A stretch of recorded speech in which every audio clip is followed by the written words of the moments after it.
বাংলাদেশ জাতীয়তাবাদী দল কোন সংগঠনের ভিতরে গিয়ে আত্মগোপনে থেকে আমরা আন্দোলন সংগ্রাম করিনি।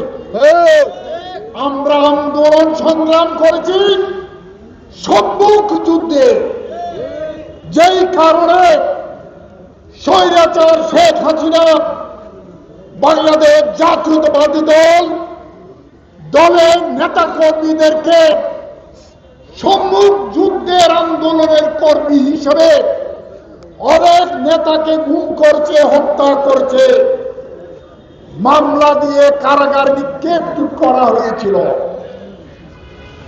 আমরা কোন সংগঠনের ভিতরে থেকে বা আত্মগোপনে থেকে আমরা সংগ্রাম করিনি। চূড়ান্ত পর্যায়ে আমরা আমাদের আন্দোলনের কৌশল পরিবর্তন করেছিলাম।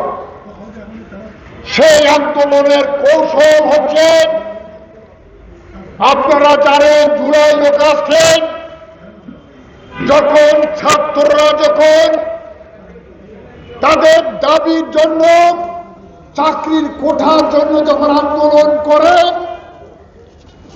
বাংলাদেশ জাতীয়তাবাদী দলের নেতা জনাব তারেক রহমানের নির্দেশে বাংলাদেশ জাতীয়তাবাদী দলের এবং অঙ্গ সংগঠনের নেতা কর্মীরা সেই দিনের ছাত্র বিপ্লবের পিছনে বসুন্ধরা টিস্যু অসত্যতার বিরুদ্ধে এক বিন্দুও ছাড় নয়, সরাসরি অংশগ্রহণ করে স্বৈরাচার উৎখারে সরাসরি অংশগ্রহণ করেছিল, যার পরিণতিতে হাসিনার পলায়ন বাধ্য হয়েছে।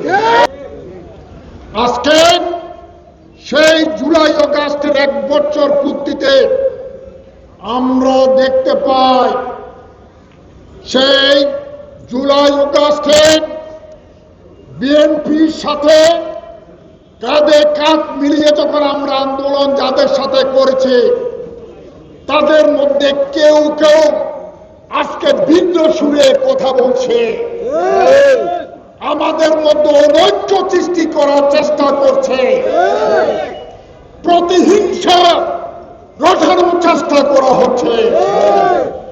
এই বিভেদের মাধ্যমে যেন নির্বাচন যেন বাংলাদেশে হতে না পারে, সেই পাকাপোক্ত ব্যবস্থা তারা করতে চাচ্ছে। সেই 6 দিনের কর্মসূচি আজকে হচ্ছে 4র্থ দিনের কর্মসূচি। আগামী 31 তারিখ আমাদের কর্মসূচি হচ্ছে মার্চ ফর জাস্টিস। আমরা আগামী 31 তারিখ 1:30টার সময় কেসিদের রোডস্থ সিনেমা প্লেসে জমায়েত হব। ওখান থেকে আদালত ভবনে মার্চ ফর জাস্টিস যাত্রা শুরু হবে। আগামী 6 আগস্ট 6 দিনের সর্বশেষ কর্মসূচি গণবিপ্লবকে স্মরণীয় করে রাখার জন্য আমাদের সবাইকে নিয়ে জাবিতুল ফালার ওখান থেকে আমাদের লং মার্চ শুরু হবে।